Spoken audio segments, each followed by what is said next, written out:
Hi, Nick here of MedTech World. With me is Jason Farrugia with St. Vincent de Paul. Great to have you. Thank you, Dave. You're an occupational therapist by trade or by Yes, profession, occupational right? therapist. I work in the long-term setting in St. Vincent de Paul.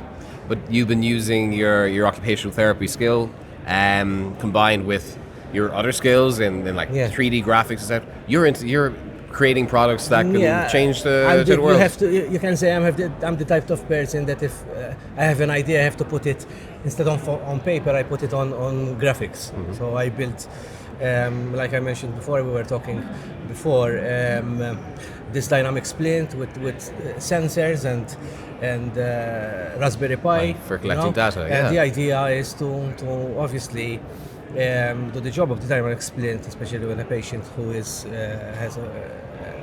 problems in their hands and they need to do exercises during the day, okay? But in this particular case, this person cannot communicate, okay? So I designed it in a way that it can light up a green light when I ask the person to actually close their hands. Okay, so the idea is that she can reciprocate my instruction. And you take your technologies, like you have there's another project you have, another technology is a garden for dementia people. Yes, that was done. That was a project between me and a physiotherapist this time, Karen Darmankison. And basically we did a research for a year. It was called the Force Prevention Program for mid to late stage dementia. We also presented the poster in Poland in the EUGMS of that year. And after when we came back, we were obviously discussing the fact that most of the yards in the back of the wards that we used to see weren't utilized.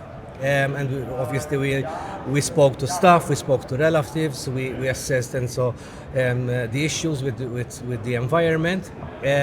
However, obviously to suggest a better and safer place to have our patients, wandering patients walk, we needed to sit down and design. We did research.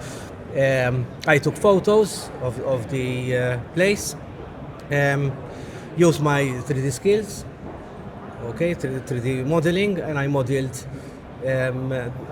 the two yards on the computer. But you're developing new technologies with minimal resources, right? Or less than what we have with the multinational corporations, etc. It's part of our job in a way, because especially in What's useful occupational to the therapy, people that you're working with? Yeah, there's an issue, there's a problem, and we have to come up with a solution. So one obstacle that we would see is obviously the finance. And what we reasoned between us was if we need to get funds from the EU, one important thing that these gardens need to be green.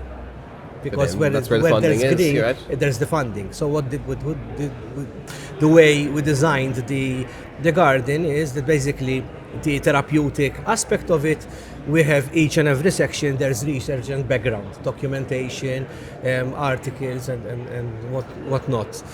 When it comes then to the actual use of this garden, the more the patient use it, because these are patients that will be wandering, the more kinetic and solar energy they will be using. In this case, the more they walk, they're using kinetic energy. When they interact with a particular shelving, they will actually be creating kinetic energy with dynamos.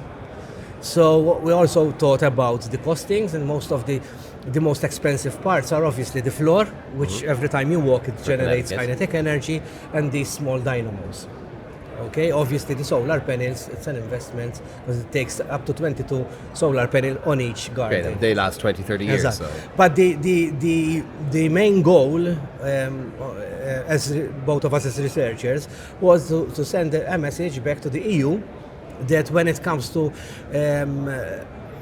long-term care, and especially patients who are in the mid to late stage of dementia, when money is invested with them, it's not waste of money.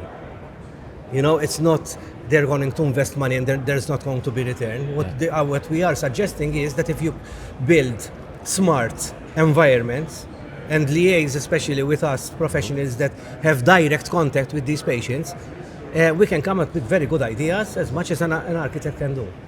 What's it like being here at MedTech World? Yeah. You're based in Malta anyway. The world is here, right? Yeah, it's very exciting. You get to network a lot. As you can see, I don't have any issues to talk. If I start, I won't stop. But yes, it's an opportunity where you can actually network, talk, share ideas, see that other countries are doing certain things, or they have similar ideas and similar issues. And you have the opportunity to maybe liaise and work those issues together. I think it's the best place to be. Thanks for being here. Hopefully you enjoy the rest of the event. You're welcome. Thank you for your interview. Nicholas signing off from MedTech World.